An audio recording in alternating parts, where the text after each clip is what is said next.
All right. Good morning, everybody. Welcome to Sales Booster. Sales Booster is a mastermind mostly of clients who are connected through Adam Connects. And today we've opened the doors. We have a very special guest today who's going to talk to us about sales. If you cringe when you hear the word sales, don't worry. Eric's going to walk you through it, and you are in the right place. So he's not going to be teaching you how to be a salesperson. He's going to teach you how to be in service. It's in alignment with what Jay does. It's in alignment with what Mark does. It's definitely in alignment with what Madeline does. So you guys are in for a really great treat for that today. Eric, is there anything you'd like to say before we get started? The only thing I want to check in on is how long did you want me to go today? 15, 20 minutes. Okay. Does that work Excellent. for you? It does. Cool. Yeah, because, I have a feeling that once you do 15, 20 minutes, people are going to want to have more. I also want to leave a little bit of time that if anybody on the call wants to interact, ask questions, they'd be able to as well. Fantastic. Cool. Before we get started with Eric, open floor. Any other comments or notions from people in the room right now? So real quick, I want you to think about your product. I want you to think about your service. And I want you to think about how you show up. Put that in the forefront of your mind.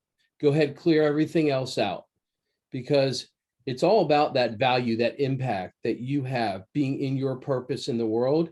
And today we're going to talk to you about how to be in that service, because the only way you can do that without closing sales is to do it for free.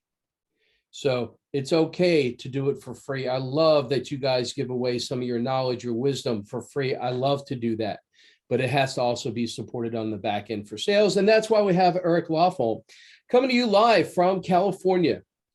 I know Eric from way back when he was working with Tony Robbins, that when you look at their pictures together, Tony looks so much younger than he does today, but Eric looks exactly the same. Because Tony's been all stressed out and Eric has just lived that sweet life where everything works well. Eric, go ahead and finish your own introduction, and I turn the floor over to you. Fantastic. And before I jump in, Mark, you're partners with David Ricklin. Is that correct? That is correct. Okay. I've known David for many years, and I finally put two and two together as you were telling who you are. I was like, oh, that must be David's partner. Really great to meet you. And I've attended your guys' events in the past, so great to see you here. And I love this topic. Again, I loved it when Adam said, who cringed when they heard sales? Because I know so many heart-centered people who have a distaste for it. And it's this is such an important topic for people who want to make an impact. So I'm so glad to be part of your call. Awesome. Adam, could you set up where I can do the screen share? Yeah, absolutely. All right. Well, I'm excited to be with all of you here today.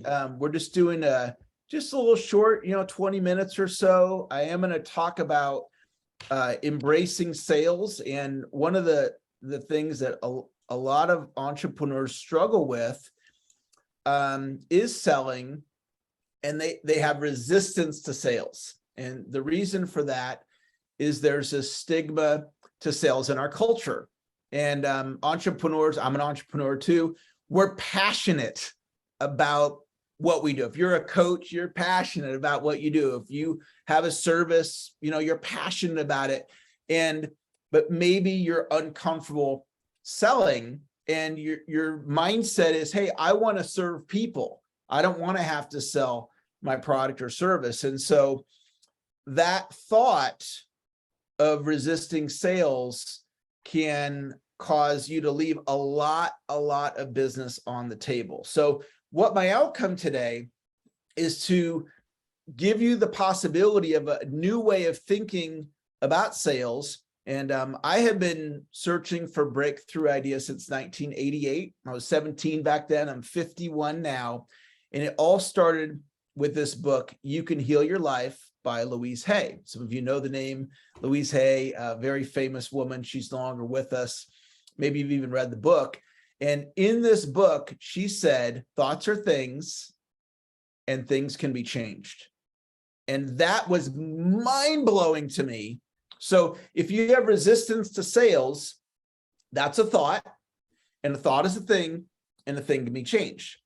So we're gonna talk about thoughts and how thoughts impact what we produce in reality. And I'm going to give you one of the greatest distinctions I've learned in studying this information since 1988. I'm going to go through my story very briefly since we're short on time. I started off as a cook at McDonald's. I went to community college for 5 years and never graduated. I'm still a couple of units shy of that elusive AA degree. And I ended up in sales. And this is me in my early 20s at my first sales job. And I was the bottom producer for an entire year. So if any of you have ever struggled in sales before, or if you're struggling in sales right now, I want you to know I understand, because that's exactly where I was at. And I was written up for missing quota 2 months in a row and told I had one more month or I was out. And I met this gentleman. This is Dr. Donald Moyne, author of Unlimited Selling Power. And he's just a brilliant sales trainer.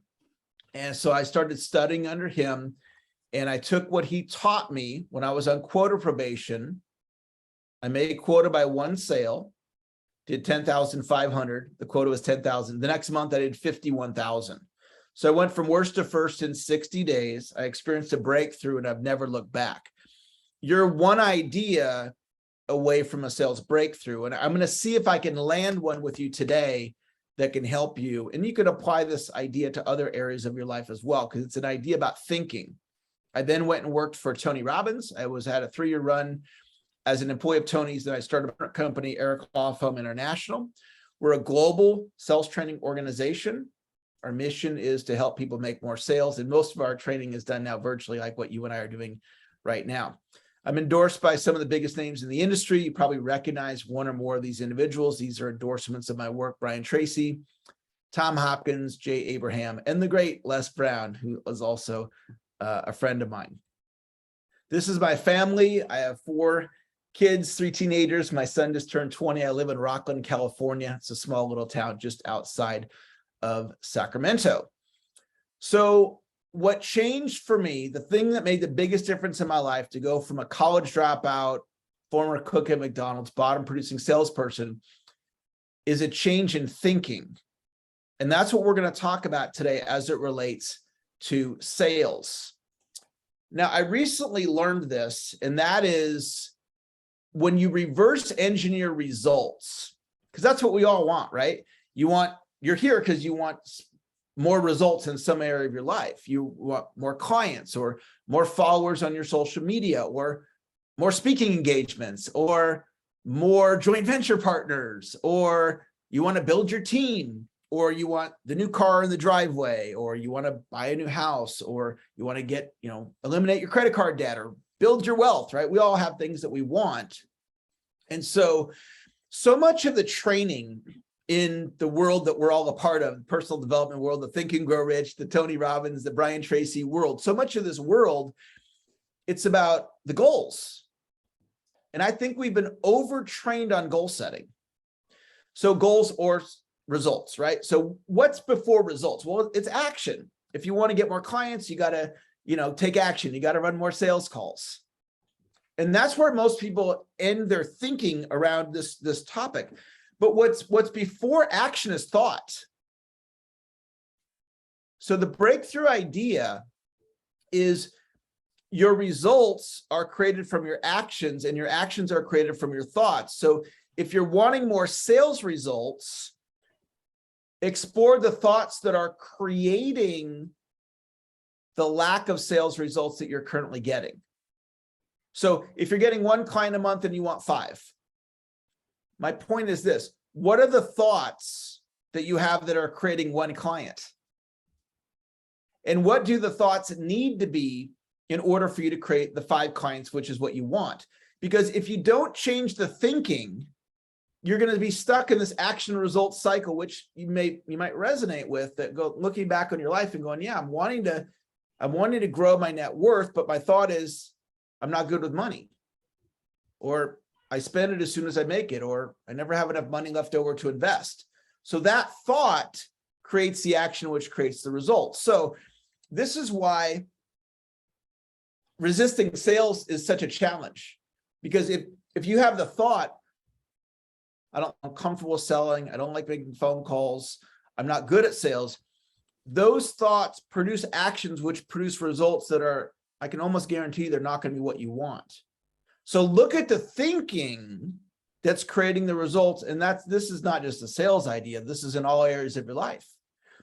And then what the step before that is this concept called being. And I'm a student of a gentleman named Steve Hardison. Some of you may know that name. He's known as the ultimate coach. Brilliant, brilliant man. And his focus is actually what's in front of the thought. What's creating the thoughts that we have? And he would say it's your being. So two of the most powerful ways to be are service and loving. So if you show up as service, that's going to create a certain thought. So if I'm being service, I'm not going to think, well, I'm uncomfortable with sales. If I'm thinking of service in relation to acquiring new customers, because you might be like, well, Eric, I'm service all the time. In the enrollment process, in the sales process, are you being service or are you being in a place of anxiety? See, a lot of people they're fearing rejection. So their beingness is fearful. Their beingness is, I'm uncomfortable with selling. Then their thoughts are uncomfortable with selling. And then their actions are uncomfortable with selling. And then the results are not what they want. So if you show up, I'm here right now, I'm here to serve you. I'm here to give you the best content that I can in the short amount of time that I have to serve you. And I'm also showing up from a loving space. And people can feel that, right? They can feel it in an email. I got an email from somebody today. They weren't being loving. They were being judgmental and critical of me. And I could feel that. This is somebody on my team. They're a person on my team, and they were being judgmental and critical of me. And so that showed up. You just read the email. When you're having a communication with somebody, you can feel where they're coming from, right? So the thought, look at the thoughts that are creating the actions, which are creating the results, and then think about who are you being? Observe who you're being in your marriage. Observe who you're being with your team. If you have a team, observe who you're being when you're speaking. Observe who you're being in a sales process. All right, I want to give you one more insight, a specific language pattern. And the question is, why learn sales? Selling is a style of communication that increases the likelihood that the other person says yes. So some people look at sales as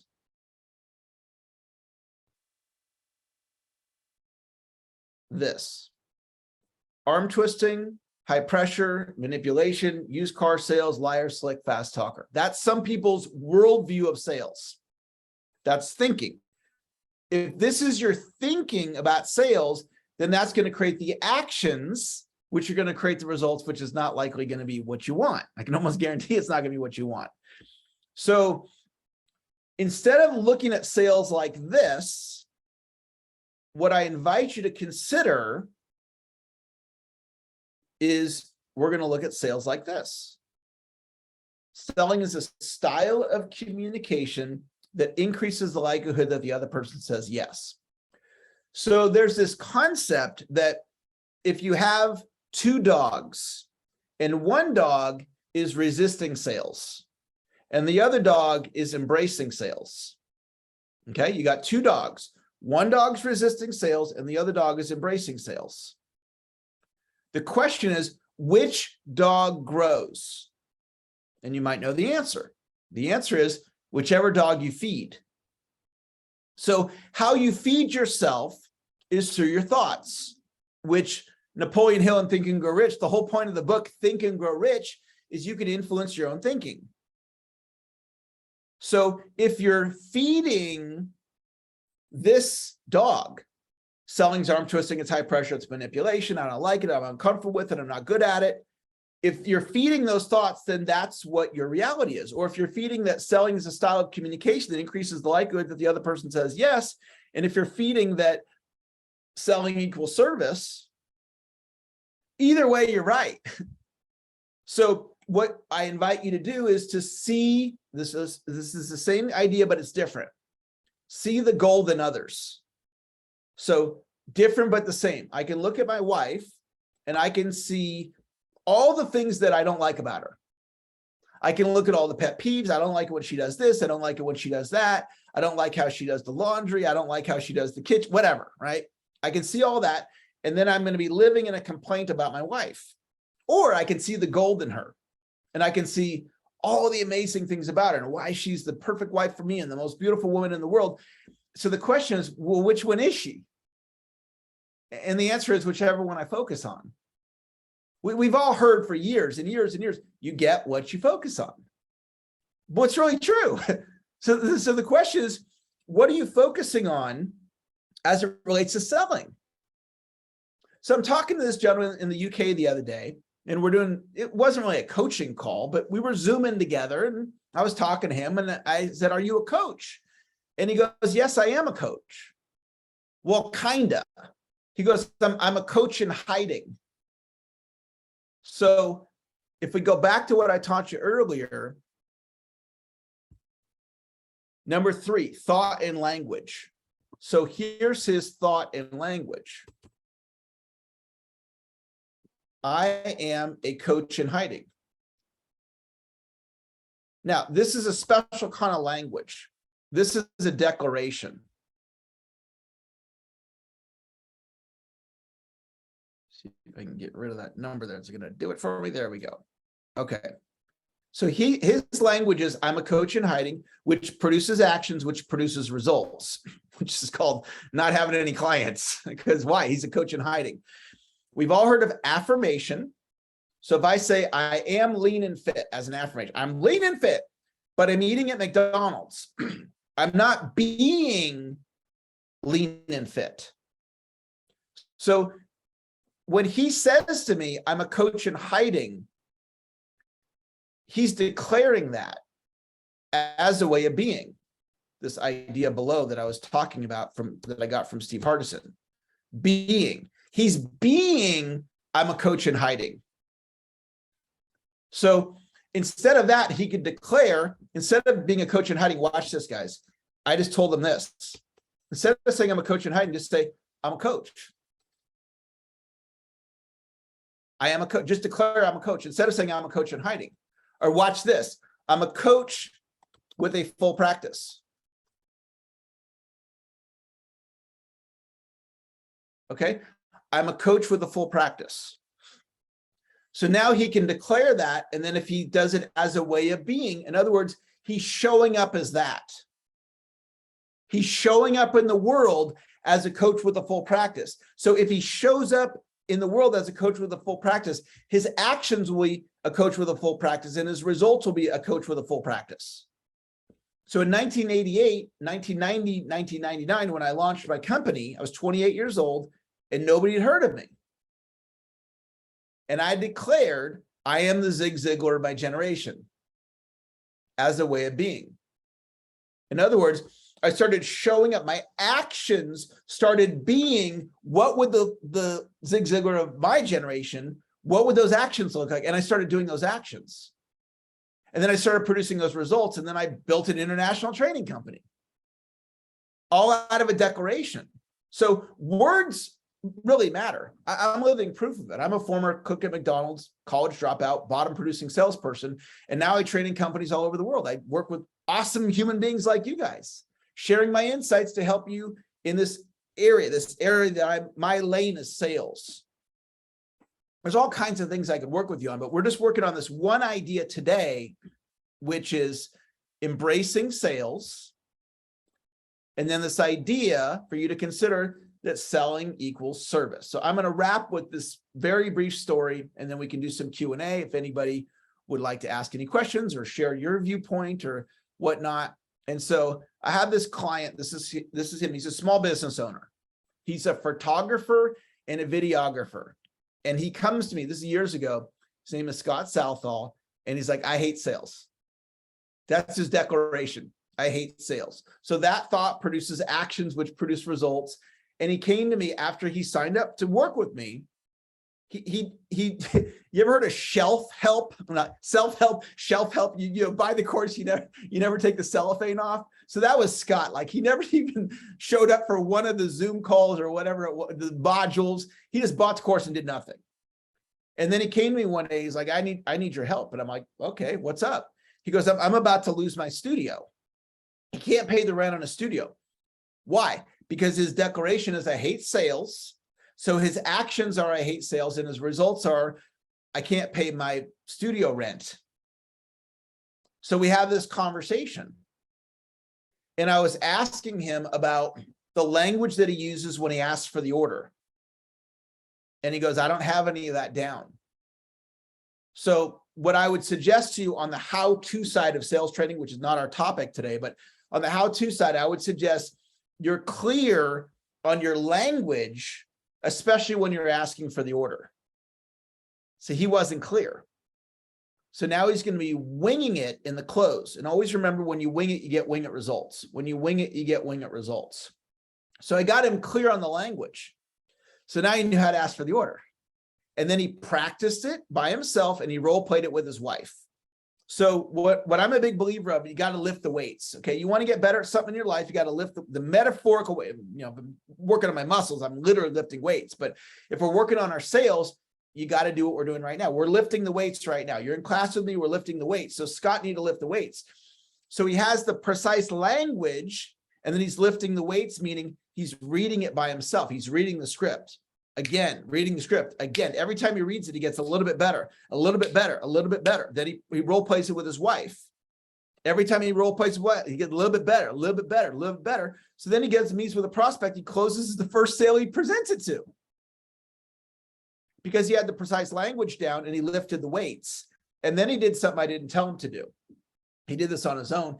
He was selling $500 to $1,000 packages. He goes, this is bold. He goes, I'm going to sell a $5,000 a month package, 12-month commitment. So he put a $60,000 package together, takes what I'm teaching him, starts selling that. As you can imagine, sales skyrocketed. So he's selling a higher priced product with confidence, now applying the methodology. But the origin of all this, if you want to create transformation in any area of your life, if you're wanting to lose weight, for example, and every time you go on a diet, you cheat on the diet, and that's your declaration. Every time I go on the diet, I cheat. And then your actions are that, and then your results are that. So you just change the language. And you say, when I go on a diet, I follow through.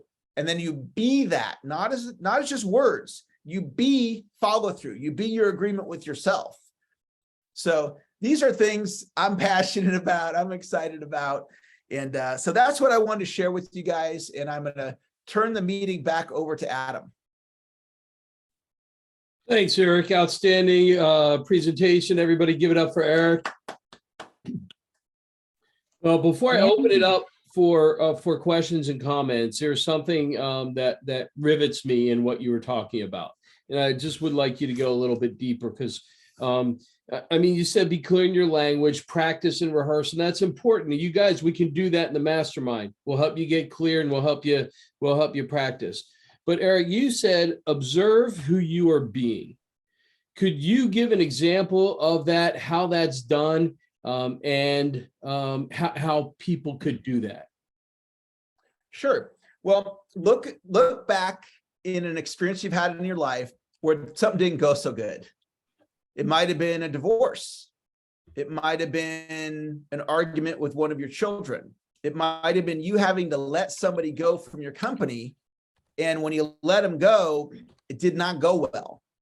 And you can observe, how are you showing up? So I can think back with my ex-wife when we split up, and I can think, how did I show up during that process? And I did not show up well. I showed up as being angry. I showed up as this isn't fair, versus there's all these other ways that we could show up. And so it's something that I had never even considered before. I never in my life had ever thought about, who am I being? Like, if I let somebody go from my team, if it's not working out, I just let them go. But then, well, who am I being? Am I being kind? Am I like, they're now going to lose the income they were getting from me, which impacts them directly financially? Am I being compassionate of their situation? And so now I have a whole different way that I look at things. How am I showing up? What is my being? And so it's just observing how you're showing up. How did you show up in the past? How am I showing up right now? Who am I being right now? And then who do I need to be in the future to create the results that I want? Really great perspective. Thank you. We spend our life looking from here out. So we're not in our observation. And when you look from behind and you see yourself in the observation and how you are in the relationships, how you are in your sales strategy, that's really important. Thanks, Eric. Cool. Open floor. Eric Lofholm is available for you. I got a couple things. Go ahead, Jay. Real quick, Eric, if you could leave us or Adam with how we reach Eric and learn more from you, offline. So that'd be great. Contact information and all that. So listen, this is brilliant in its simplicity. It resonates a lot with what I do. And I know, Adam, we spoke about this the other day, kind of the difference in how I differentiate my product is more on that being side. I'm in career transition coaching. So, but my question, Eric, is, it is brilliant. It is the right thing. I'm 100% aligned, but you still now in the social media world, you still have to get visibility of people to show up with, right? And so we all get caught in these sales funnels of people and all that kind of stuff that is the action, right? And so that's not anything with being. There are some exceptions. So I guess my question is, how do you get, because you still have to get visibility, you still have to do the marketing of it to be able to provide the service. And I'm just wondering how you kind of, and maybe that's beyond the scope of this, but I'm just interested. Yeah, it's a great question. How do we all get visibility, right? We want visibility. We want to get the word out about our awesome, whatever we do. And I'll give you my best tip. And it's what I'm doing right now. And the strategy is leveraging networks. So Starbucks went to Barnes & Noble and said, hey, can we put a Barnes & Noble over in the corner? Because they wanted to leverage all that foot traffic of Barnes & Noble, the 1,000 people a day that come into the Barnes & Noble, right. Starbucks wanted to leverage that. So what I do is I look for networks like what we have here. So Adam has a network of people that are the right kind of people for me to connect with. So I look to connect with people like Adam to then get opportunities like this. And so if you think about not just selling your product or service to somebody, but think about the network that they have. And so that is a really powerful thing that talk about visibility, yeah. Right? It's in this case, it's edified visibility, right? Because Adam's positioning me as, hey, Eric's the keynote, if you will. He's the expert to come on and train you guys. So it's not even just visibility. It's like visibility on steroids. So that's my short best answer for you. Okay, thank you. Makes sense. Let's give you some props, Jay. You have visibility. Jay has one of the most popular TikTok channels of anybody I know. How many visitors do you have over there, Jay? I have almost 16,000 followers. He's got 16,000 followers on TikTok. Yeah. Visibility, you got that covered. How do you turn that into sales? That's why we got you on here today. Yeah. That's a big question, right? No. Well, when you learn it, I got 9 people over here who want to leverage your network and edify you in the process. Yeah. Cool. Thanks, Jay. Really appreciate you being here. You're welcome. Thanks for asking. Open floor for Eric. Mark's got his hand up. Go ahead, Mark. I just wanted to comment on how grateful I am to have been here this morning. I've been wanting to connect, Eric, but what you are saying is just music to my ears. You're singing to the chorus. I just feel so aligned with the message. And my whole background is in sales as well. I've had tens of thousands of dollars in corporate sales training. And for a long time, I was doing it as you were saying, and they kept telling me I was doing it wrong. For the first 5 years, in fact, even though I was, top of sales, I was spending too much time with each person, building too much of a relationship and not covering enough of the turf, as they called it. So after 5 years of having the highest retention and the highest upsells, the lowest complaints, it's about building the relationships. And the idea that you were just talking about using these networks and coming to these networks where you have that know, like, and trust factor from the facilitator is just so absolutely perfect. But again, that's the marketing. You're talking about the sale. This is the enrollment conversation and the energy that you use to share that, the ripple effect of all the other people that are using this method to sell is just a wonderful feeling for me. Awesome. Thanks, Mark. Happy to be here.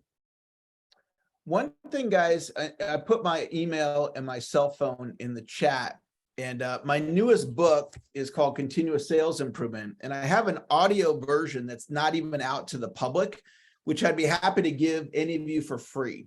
So if you just email me or text me, say, hey, I was on the call with Adam today, whether you're watching this live or the recording, eric@ericlofholm.com, or my cell phone there's in the chat. Just email or text me. I'm happy to send you that for free.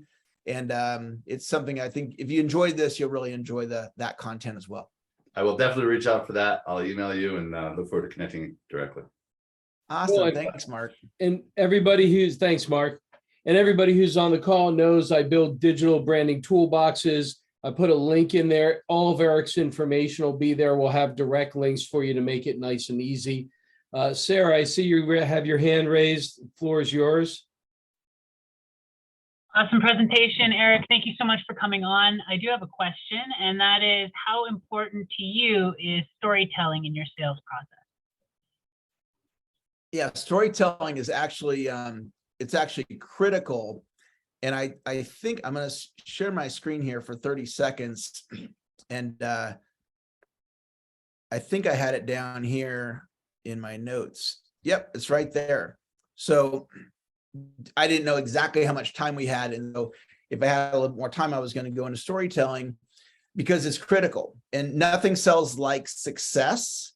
So what the best practice that my mentor, Dr. Moyne, taught me is to determine the success stories you're going to tell in your presentation, and you want to know where you're going to tell them. So this is a story that I tell in my presentation. I won't go into the whole story right here, but this is a client of mine who got so much financial success, she was able to become a homeowner.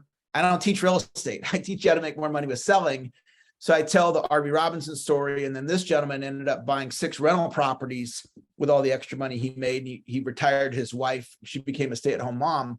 So I will strategically tell these stories, and there's your story, there's your company story in some cases, there's your product story in some cases, and then those success stories. And they're really move the needle things that you can do in a phone or Zoom presentation or in public speaking. They're really, really important. Thanks, Eric. And thank you, Sarah, for bringing your brilliance, your inquiry, and your beauty to our call. And Eric, if you don't know, that's my wife. You will know soon. Dina, I saw you with your hand up. Do you have a question? I just really am excited because this has been like a journey of like the whole sales thing. Like I've been in sales jobs and had moments where I loved it and had moments where, and now applying that heart-centered way of connecting and sharing what I do now. And I'm finding I love bringing the whole presentation, and I'm really excited. I feel like I magnetized this to happen because I was just talking about magnetism and story and connecting and the power of your network. And then boom, I don't hear from you for months. And then all of a sudden, hey, Dina, this is going live. And I'm like, this is exactly what I needed to hear. So I just wanted to say thank you because I really feel like the whole way of thinking about sales really does change. I don't really have any questions as far as like, I feel like you would to ask if you feel like this is something that could be applied to someone selling art.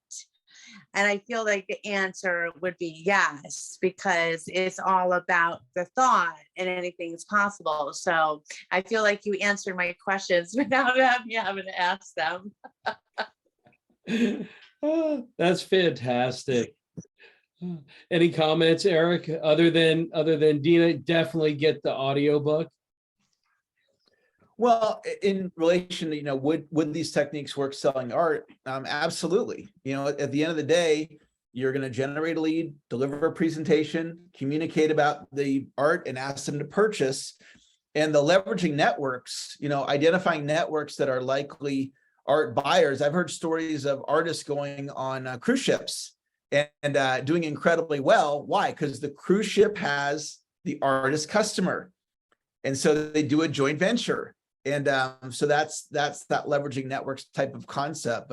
But absolutely, you could definitely apply this to selling art. Thank you, Dina. Thank you again, Eric. Madeline, floor is yours. Eric, thank you so much. Adam, we have a friend who we talk a lot about being. And when you brought that up, my heart just went bing, because the idea of sales used to make me cringe. Lately, this new thinking, for me anyway, has been working much better. So I just really want to say thank you, thank you, thank you. You've confirmed something that I have been leaning into for, I guess, about 10 months now. And thank you for that. And I definitely appreciate you offering us the audio of your book. I will be listening. Thank you so much. You're welcome. Thank you for the kind words. All right. Thanks, Maddie. Love you. Really appreciate you being here. Jay, floor is yours. Yeah, it's not really a question, Eric, but it's just kind of another thing I wanted to point out. You had way at the end, which is like how you show up, right? So it's one thing about the being before the thought, but it's the other thing about showing up. And self-awareness has been proven to be the #1 aspect of emotional intelligence, the absolute cornerstone. And I think that's brilliant, and to be reminded of that is important for all of us. Definitely move some things in my mind. But the other thing is we have some blinders on sometimes, right? We may think we're showing up a certain way, which is why, our internal language is also very important as well. I'm not really asking for, a comment unless you have one, but I just have really resonated the fact that how we show up. I mean, you get all these sales manuals and how to do this and this, and sometimes you showed up like a deer in the headlights because you got to think of all these things to do, but just be you, and that's why I think these things of authenticity and all these words that are coming up now are so important, but really they're not always followed. Somebody thinks they're authentic, but they're really not. But it really is how you show up, and being able to use that to your advantage, I think, is a big opportunity for all of us. Absolutely. I'll agree with what you said. Well said. Cool. Great contributions.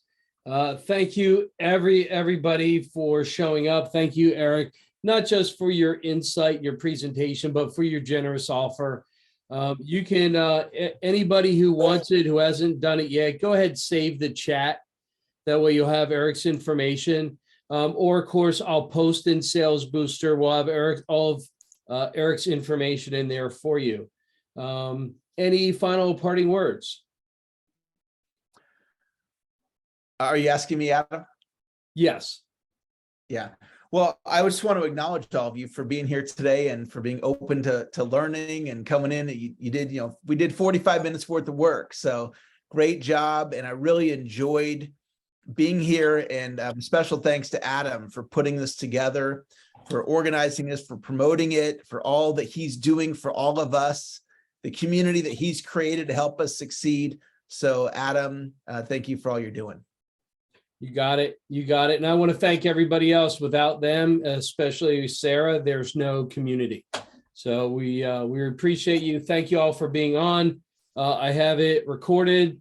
So I'll post it so everybody can watch it. And thanks again, Eric. I know you got a wonderful family. You got good plans for the weekend? I have not got there yet. So I was trying to get there today. I don't know what we have. We probably have something planned, but I don't remember. Well, you have an enjoyable weekend, or whatever kind of weekend you want to have. Thank you, everybody. And we're out of here. Thank you. Bye. Bye.